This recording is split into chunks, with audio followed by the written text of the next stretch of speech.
Pour continuer, donc, alors pourquoi quelles sont les limites de la simulation? C'est intéressant parce qu'on en a parlé un petit peu juste maintenant. Je crois que vraiment les limites naturelles de la mise en place de la simulation dans l'entreprise, elles sont clairement liées à ces trois critères. Ça paraît beaucoup trop complexe pour les gens. On a souvent des clients en face de nous qui disent « mais non, la simulation, c'est vraiment pas pour moi, c'est beaucoup trop compliqué ». On a des prérequis matériels, oui mais je suis obligé d'acheter une machine plus grosse, j'achète une machine, je sais pas, à 1000 €, mais pour le calcul j'en ai besoin d'une à 3000. Et puis le coût logiciel. Le coût logiciel, effectivement, j'achète un logiciel, il coûte 10, 20 000. Le total cost of ownership de l'ensemble est beaucoup trop important par rapport au retour.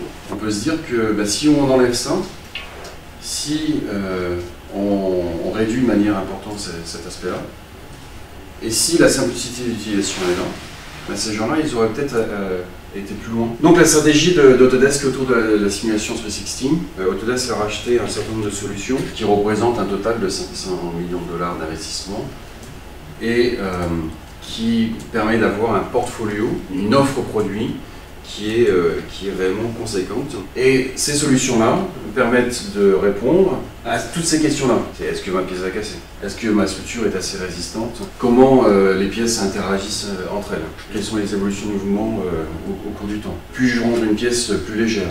Question qui est posée quotidiennement. Est-ce que ma pièce est moulable? Y aura-t-il des défauts? On parle de plus en plus d'avoir des surfaces qui soient de plus en plus nettes. Est-ce que je sais produire plus vite? Mon temps de refroidissement? Est-ce que mon cycle de refroidissement est celui qui va bien?